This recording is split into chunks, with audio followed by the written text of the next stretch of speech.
I am Slick Nick. Welcome to a sequel of sorts of a video that I recently made, and I accidentally basically just said this in a video, and that wasn't even supposed to be what the video was about. But the video that I'm referring to, it says, would you rather be a good-looking guy or be perceived as confident, taller, and physically stronger? So I think that's a very relevant question. It was, a couple of days ago. It's already had about 200 views, 15 thumbs up, and 12 comments on it. So it's an engaging video. And I think, asking the question, the whole purpose of me asking the question is to reveal your heart, right? Everyone has a different perspective of reality. Well, how you answer the question ultimately revealed whether you are red pill or blue pill. So let's unpack that, because this is a red pill channel, as we all know. So again, the question being, would you rather be a good-looking guy or be perceived as confident, taller, and physically stronger? So if you answered that you'd rather be good-looking, you're blue pill. Now let's unpack what that means to be blue pill. It means that instead of believing you have the ability to work with what you've got to create your own happiness, instead, you have to base your happiness on things largely often out of your control. So this means you're more likely to have to pay money or spend time or energy or even thoughts, worrying, emotion on things that you can't really control in hopes that you kind of wish upon a star. Maybe I can obtain this goal over here and then I'll be happy. That's blue pill. So blue pill would think, I'd rather be good looking. Because blue pill in their mind thinks if you're good looking, then you get what you want out of life. Okay? Meanwhile, the red pill answer, if you're red pill, then you answered that you'd rather be perceived. Notice I use the word perceived. Perceived as confident, taller, and physically stronger, which is clearly what I chose. Now, that's not to say that, I've got this complex because I'm 5'9", I'm not tall. No, I'm totally cool with being 5'9". It's no problem. I like it, actually. Okay?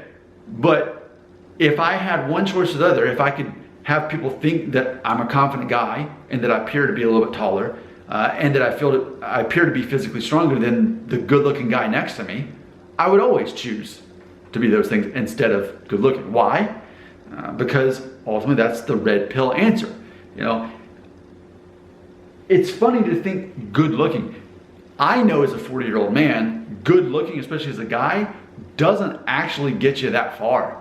I mean, I've had a great life, and no one has specifically ever really told me throughout my life that I'm a good-looking guy, other than maybe, my mom. But even my wife, check this out, this is funny, and I'm okay with this. But when she and I met, I was instantly physically attracted to her. From across a crowded room, I saw her and went over to her and started talking to her. But she did not see me as attractive, physically attractive, until I asked her out. And there were months in between. We were friends first, and there were months in between. And the moment I asked her on a date, she saw me as attractive. So that tells me a lot about how women and men see things differently. Because ultimately, think about this. I was getting to know her based on her not even considering whether she saw me as good looking or not. What she was looking at, and she told me this, was that I was confident and that I was interesting. That's what she told me. That I seemed like I was confident and that I had interesting things to talk about. That's why she liked me. And then the looks thing came after, but it was largely irrelevant. So here's what I'm saying. I'm saying that if you're a good-looking guy, who cares? Boring. All that often is a stage front for a boring person on the inside.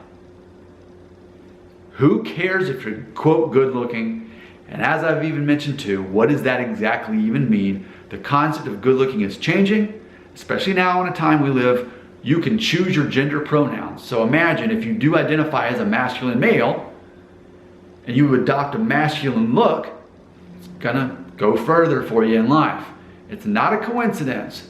The Powerballs, right? The Rock, Vin Diesel, all these men that are popular and famous and rich are bald. There's something specifically about that. Whereas traditionally bald men weren't seen as attractive, now it's almost assumed that they are. And this guy with the perfect head of hair, that's becoming actually largely irrelevant. And that's kind of why I asked the question, was to really point that out. That good looking is more of an abstract concept. But if people perceive that you're confident, and that's why I've made this video many times on this channel, I talk about the 10 things that actually make you attractive. And yes, physical looks, I put on the list, I put it on there. But what I specifically said was that you're physically fit and that you dress nice.